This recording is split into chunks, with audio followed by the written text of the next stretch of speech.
Okay.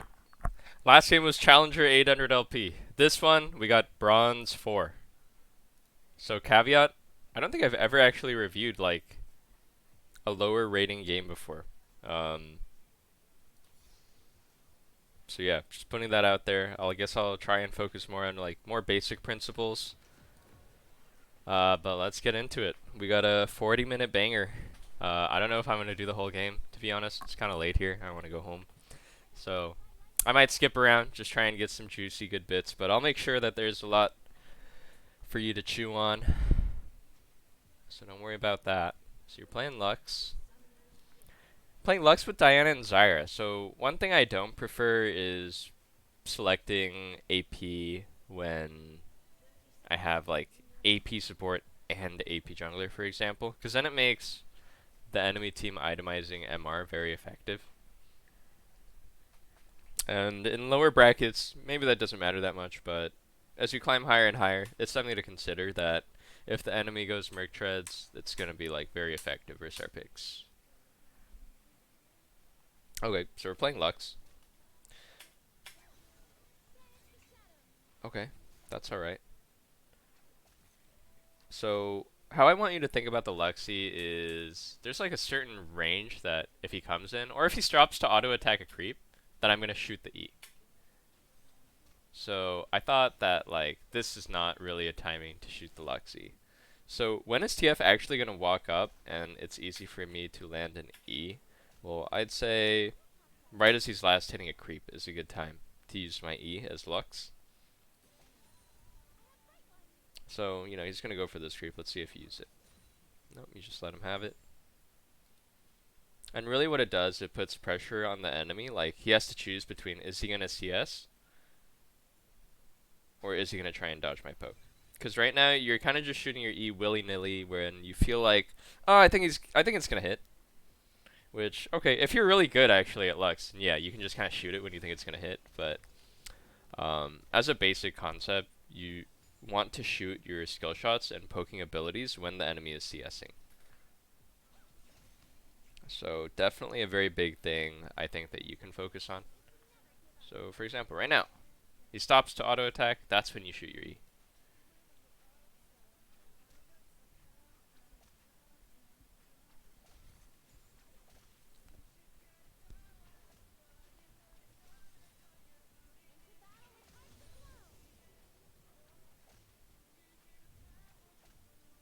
I don't think the CSing is that bad for like bronze, honestly.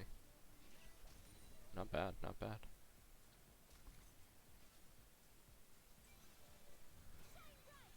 See, there you're able to land your E for the first time because he wants to walk up for the CS. He's like, oh shit, I need to get the CS. And then it makes it easier for you to land your E.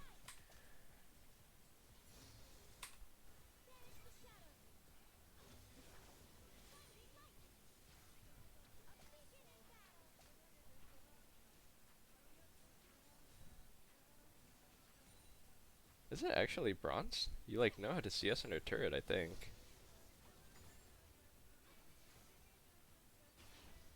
Damn, bronze players are built different these days.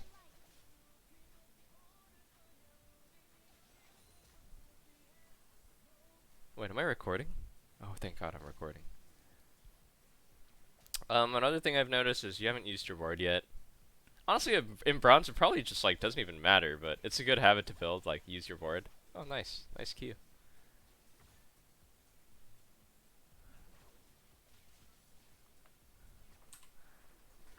All right, let's try and watch some skirmishes.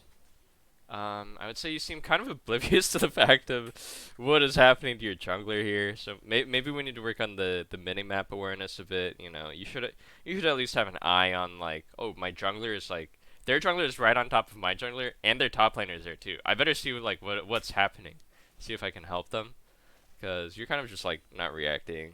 You're kind of just like peacefully like vibing, and then you're like, oh wow, my jungler. Um, W him, bro. Shield him. Shield him. Oh my god. He almost died. um, yeah, don't be stingy with that W, man. That's a nice little Lux ability. It shields your ally.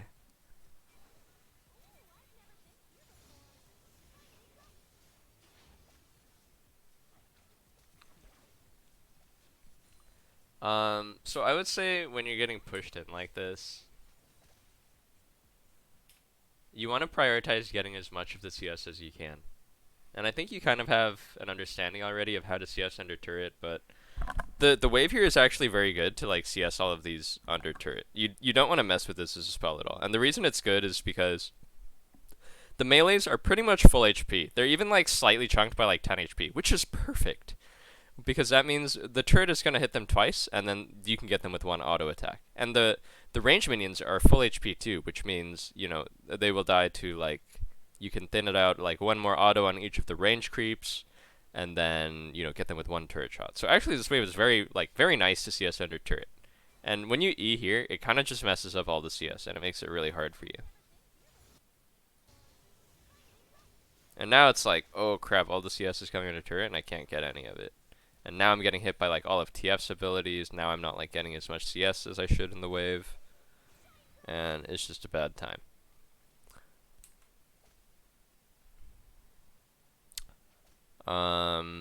You opted for barrier, which I think it's fine. It's fine for bronze. Situations like these are when it's like, well, it would be nice to base and TP back. But, if you like playing with barrier, alright, man. Whoa. Barrier, bro. Where's the barrier? Oh, no. Well, you definitely want to be using your barrier if you packed it. So, if you're going to pack barrier, when should we use barrier? Barrier you want to use when the enemy is going to hit you with their burst. So for TF, that's either his auto attack with stacked deck, which he has active right now, or his Q. So that's when you want to use barrier. But, you didn't barrier any of it. And now it's kind of too late, honestly. Like, now you'll have to barrier and flash to live. Whereas before, I think if you just barriered, and you can even hit him with Q, you have enough mana, then you'd be fine.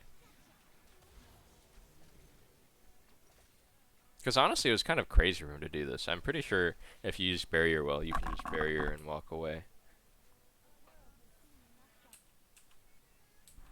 Well, anyways, no flash.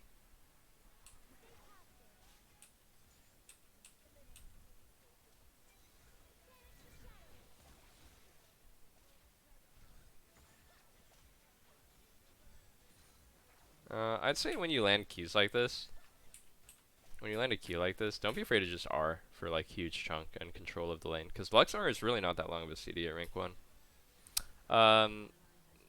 Definitely get your ward out at this point. Okay, we got a ward out. Not the best position. So why is this ward not the best position? It doesn't give you, it's not the worst, but it doesn't give you as much info as wards in other positions. So where is a good place to ward? If you can see my mouse cursor here, I think here is a better place to ward. Because then you can see their jungler walking into river, as well as see more of the raptor camp here. I think here in this bush in the river is good because it covers a really wide area, and again it'll see this entrance right here, which is where you'll see a lot of junglers. Here is not really going to show you that much. The jungler can kind of sneak by still here. You don't have vision of the raptors camp, which is another spot where you see junglers a lot. So I would really recommend when you have time here toward like right here, right where my mouse cursor is. That way you can see like the whole raptor camp and entrance to the river.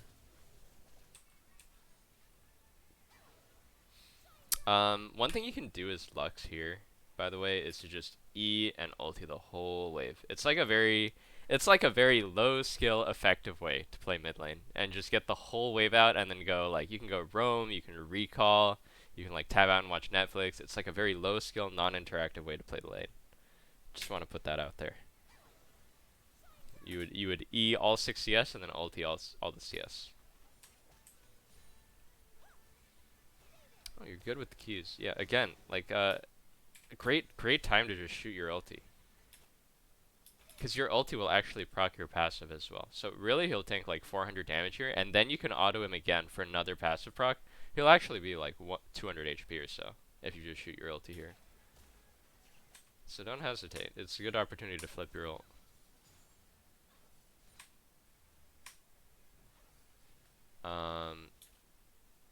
You definitely want to be like E-ing the wave. Do you have Demolish? Okay, another thing about Lux that you might not know about is the cooldown of the E starts when you shoot it. So really, when this wave is coming in, and TF just ported on bot, you want to be Eing like really fast, because you know the creeps are coming, and it's gonna bunch up all the melees, all the ranged. You know, you can E all of them, and you'll be surprised because you know if you let your E cook the full duration and then pop it, your E will be up again in like a couple seconds, and you just push the wave really fast that way. Like Lux has really good wave clear. So now you decide to shoot your E, and it's just kind of slow, you know? It's kind of slow. Now TF is back in lane, and like now I would say is like it would have been nice to push this wave fast and base because now TF is coming back to lane with full resources. You know, I would never stay here. You need to think about your own like HP and mana here.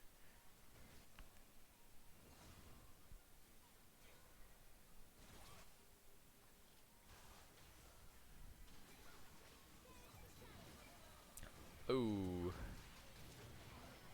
Okay, the accuracy could have been a bit better, but I like the spirit. Oh. Get out of there, Lux. You did. You did what you had to do. Okay, now you really gotta recall. Because now you're just kind of trapped in this very doomed spot where you have no HP, no mana. And yeah, you're just kind of useless. And so why is it bad? Well, it's bad because if a fight breaks out, you have no HP and no mana to help. It's bad because you're going to bleed CS without mana to help you. You know, you're like losing a plate here potentially if the enemy walks up. And eventually you're going to have to base. Well, finally you do base. I'd recommend picking up a Dark Seal. You're just sitting on 500 gold here, which is not ideal.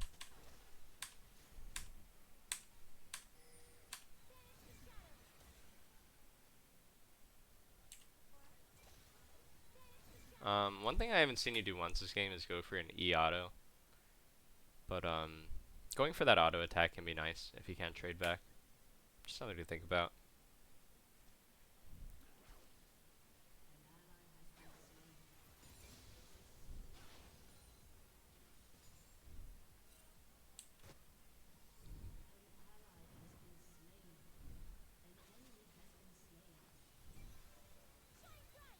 So, when you use your E, your idea here is you want to push the wave as fast as possible. Instead of shooting it like this, where it only catches the ranged, what if we shoot it here, and it catches all 6 CS? Wouldn't that be a bit better?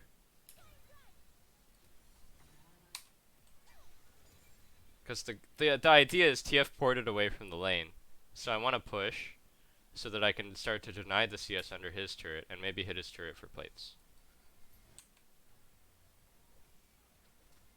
Cheeky little deep pink ward, okay, I like it.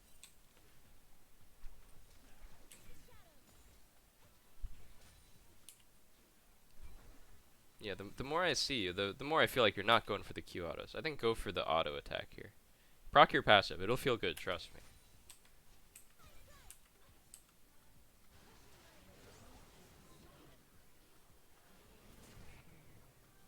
Hey, give him a shield.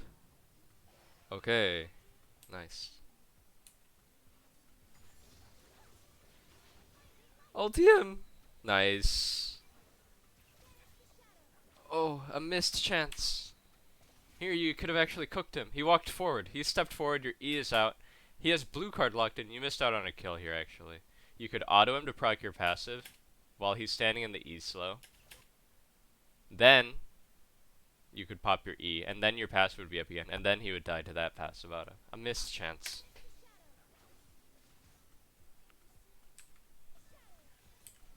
Yeah, yeah. Every E you're shooting when you have the option to push your wave really fast, you're only hitting the range creeps, but really you can get like all 6 CS with one E if you aim it well, and that's gonna push much faster.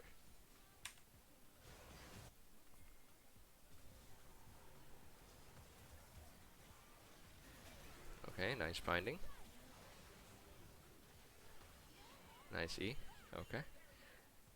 Okay, not bad. Good bind. The ulti was a bit unnecessary,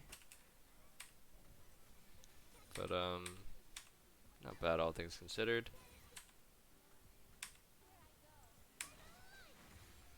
Ulti the wave.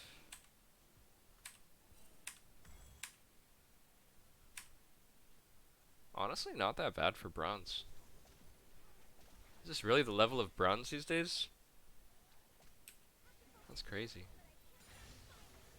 Oh no, the cannon! Okay, well if you didn't know this already, the cannon minion gives more gold than all of the other creeps combined, so you really don't want to fuck that one up. Little pro tip.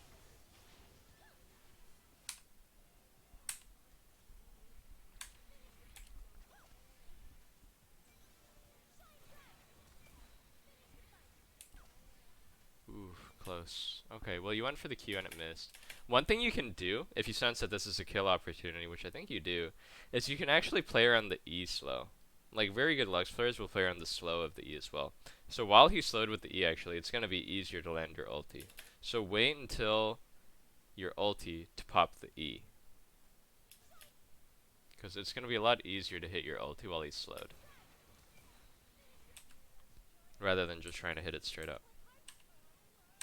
Because there's such a big difference in damage output, like whether you hit the ulti or not. Whoa, he just flashed on you. Are you fine? This time you buried. I think you kind of panicked here.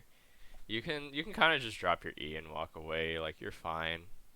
You can just drop your E. You have W. You have potion. I think you kind of panicked here. His W is like still 6 seconds CD, so it's not gonna be up again right after you just used it. It's a bit of a panic flash, but at least you lived.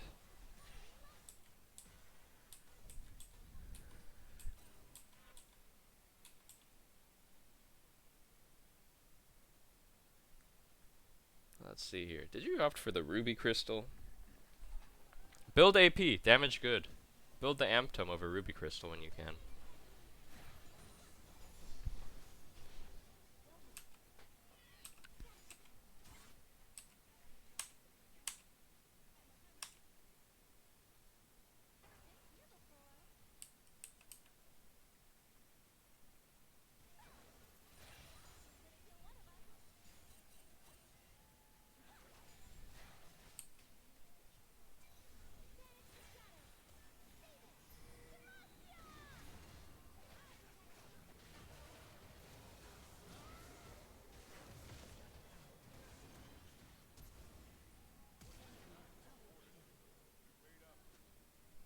Not the worst. I mean, one thing you can start to think about as you continue to play the game is you should think about what skill shots can I easily dodge? Like, even while I'm in the middle of fighting, even while I'm trying to run, what skill shot should I try and dodge to give myself the maximum chance of survival? And honestly, I think here you're dead anyway to Jax, but, you know, something like TFQ is really easy to just, first of all, anticipate. It has a cast animation. You see it coming at you really slowly. It's the sort of thing you can just kind of sidestep and not get hit by, because you tank 392 damage from it, even.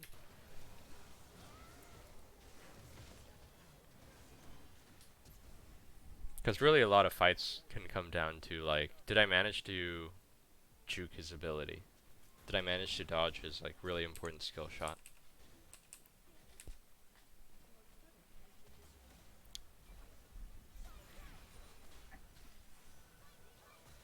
We ulti those, yes sir.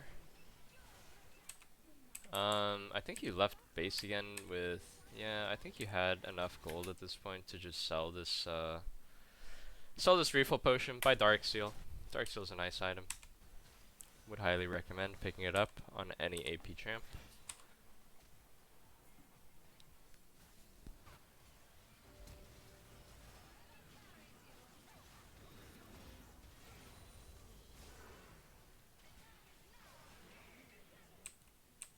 Okay, not bad.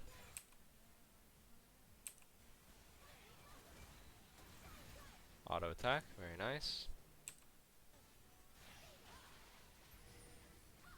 Honestly, it really doesn't look like bronze when I watch it. It looks more like silver, gold. Maybe players are just different these days.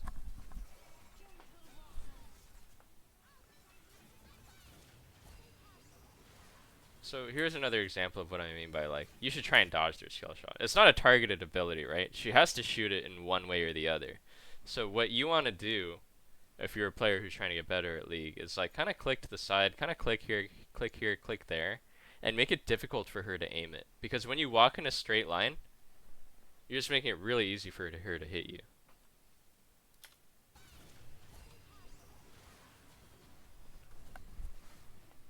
Assess the situation with your ulti. Oh, you're just running.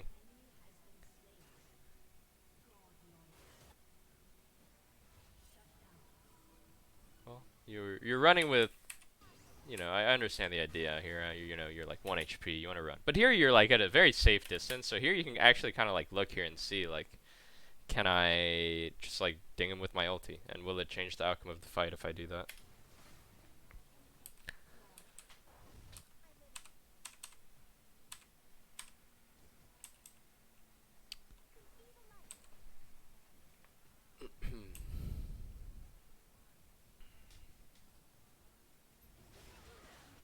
The boys are pulling Baron.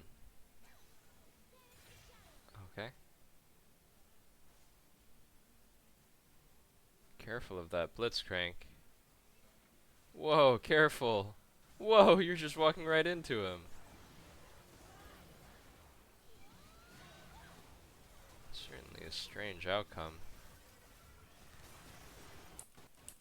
Okay, so let's talk about the way we want to play here as Lux. So Lux is kind of a long-range artillery poking mage who is very vulnerable to getting caught out by, for example, hook champs, hard engage, CC, and getting one-shot. So here, the way you're walking through here is very cavalier. You have full vision of their CC champ Blitz, who should honestly be like walking up and trying to hook you here, so he can combo with this TF and probably just kill you. But he kind of just ignores you and lets you walk forward, which is strange.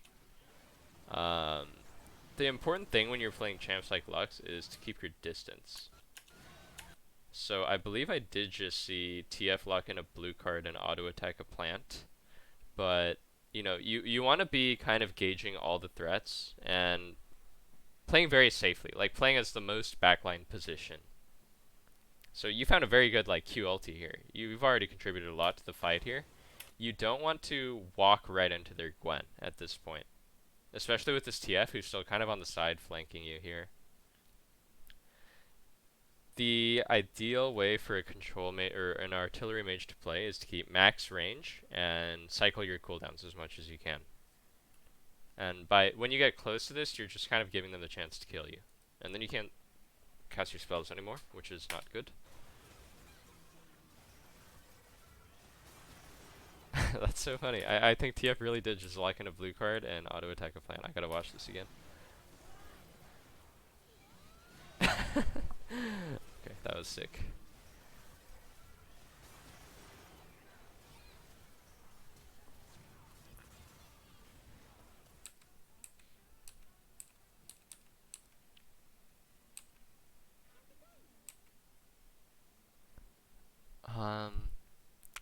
At this phase of the game, I'd say you definitely don't want to be walking out to bot lane here when Baron is up on the map. When Baron's up on the map, you want to be around there when you don't have TP. Because if a fight happens around there and one team gets Baron, that's an insane swing. Not to mention you're going to the same spot as your Yorick, which is pretty inefficient. You don't want to be like splitting. You don't want to be sharing a lane of farm, right? And like no one is top. So basically, what I mean to say is top is your lane. You got to be going top here. That way you're on the correct side of the map near Baron. Does that make sense? And your bot laner, and the guy who goes bot should be Yorick, because Yorick is a splitting champ with TP.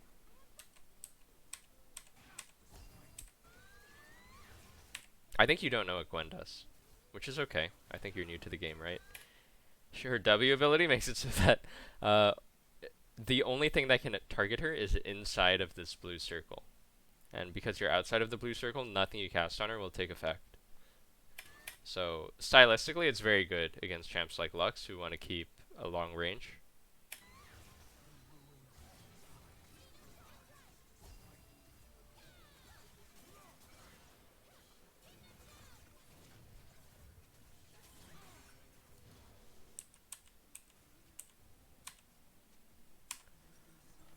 Wow, a lot of all chatting in the game. Okay. I imagine it's just a bunch of fights, which is honestly like not a bad thing.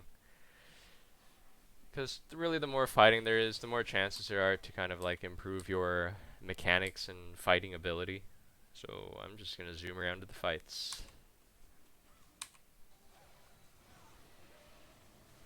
You guys are pulling Baron. That's all fine and dandy.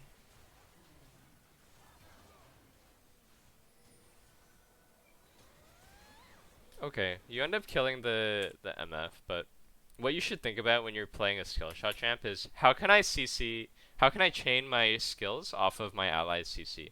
That way, they have no counterplay. So if you're aware of what Zyra does, all the vines come out, and then after like a second or something, they'll be knocked up, they'll be CC'd. So what you want to shoot your E or your R during that time, so that they can't, flash out of it or stopwatch or heal or be saved, something like that. You want to hit the skill as soon as they're CC'd. Because here it's like he's CC'd and you haven't shot anything yet, and then you shoot it, and he like stopped to auto attack and got hit. But if it were a better player, maybe he flashes and gets out. Maybe he has some sort of save like a Thresh Lantern or something and he gets out. So just something to consider. You always want to CC. You always want to combo. Think about comboing your skills.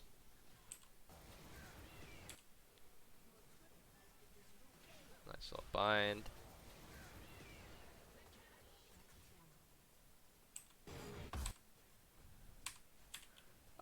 Yeah, I'd say the items you buy, it's not really ideal. Here you're sitting on 1,000 gold, which you don't really want to be doing. Here you definitely want to sell this refill pot, which is not that useful, and buy like a codex if you're going into Zonias. It's like 900 gold worth of combat stats you're missing out on, which is like 3 kills worth of combat stats, right? That's a pretty big deal.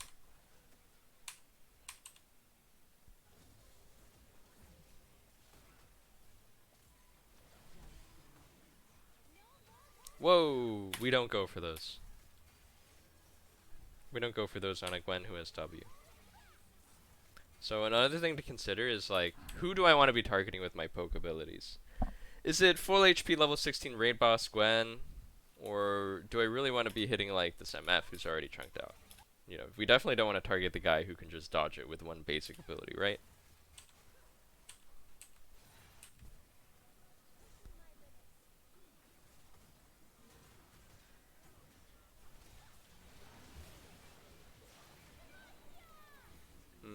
I'd say even think about like comboing off of yourself better.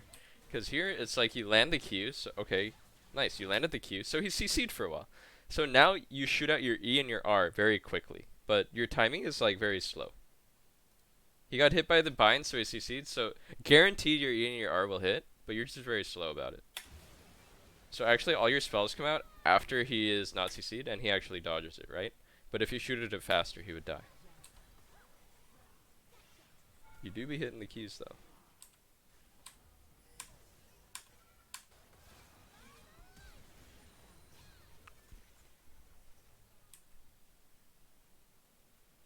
And there will be times where you have to shoot your skills and they can't be comboed, like, and you just have to go for it. Or sometimes you're like fishing and not trying to combo off anyone's spells. But when you can, when you can, that's what you want to do. Damn, my internet sucks.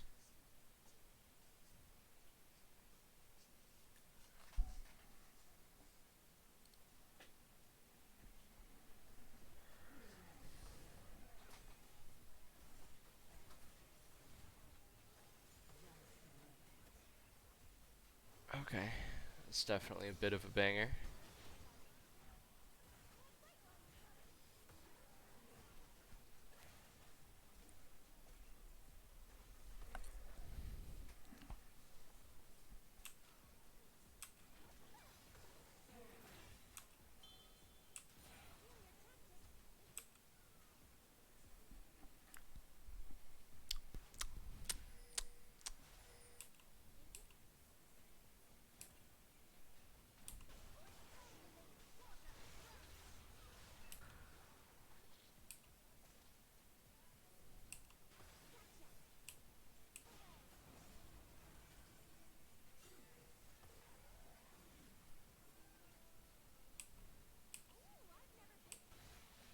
One thing to consider is that you've kind of just been grouped on mid for a really long time, which I think it kind of happens a lot in this bracket. It's kind of like, you know, people joke about it. They say it's like ARAM. I actually don't necessarily think it's the worst thing if you're not being split down on, but at some point, you're going to want to learn when you should go side lane and when you should group on mid and siege. That's a topic for another day, though.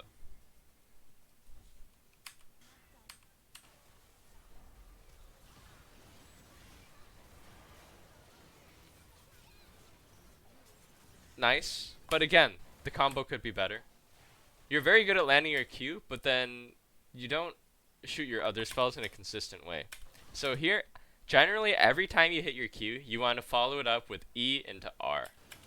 And it's so nice because, correct me if I'm wrong, I don't think I'm wrong, but your ulti procs your passive, right?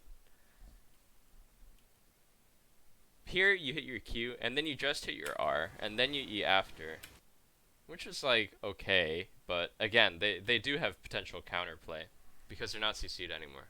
If you Q and then E and then R, there is no counterplay unless they have tenacity.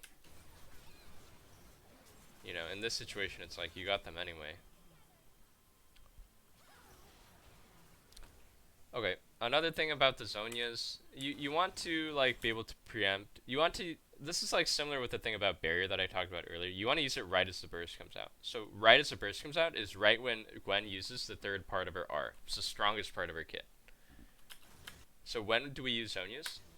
Right now. We see all the needles coming out, now we press Zonias. And you know what? You're probably dead here anyway. But if you're going to use Zonias, this is when you use it. Not when you're literally like 1 HP, tanked out pretty much the entire thing. And that comes from kind of preempting, you know? Like, what is a very... Certain moves are very telegraphed in League, and Gwen ulti is one of them. Because it... You can kind of see her whole model change when she shoots the ulti, right? Like, now she has 5 needles. Okay, now they're all coming out of her. So that's her ulti cast. So now we instantly Zonias before we take any damage. And we'll absorb all of it. Okay, and now is the phase where it's like, maybe I should have, I don't know, pushed out the side wave at some point, because now we just lost a whole inhib getting split down. Crazy game, crazy game. Again, you left base with like 900 gold. You definitely want to avoid doing that.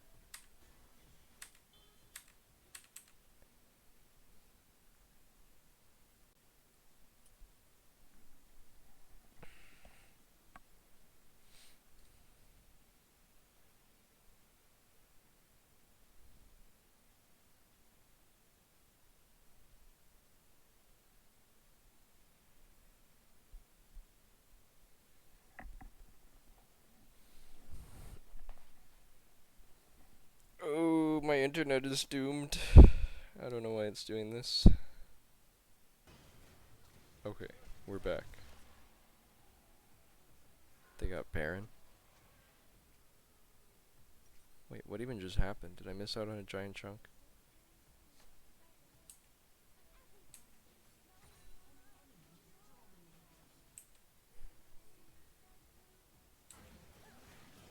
Oh, you walked right into Blitzcrank and got hooked.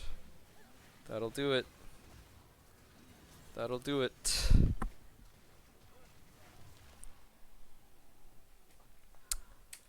When you play Lux, guys like Blitz are your worst enemy. You never want to get close to these guys. And you've actually had vision of them every time. So you really just don't get close to this guy. Let someone else go in first. Or, if you want to play like a demon, just play with the knowledge that you're walking into his death range and, you know, you're like furiously trying to dodge it. That's the alternative. But what this is, it's like you just kind of walked into him and died. You walked into his death range.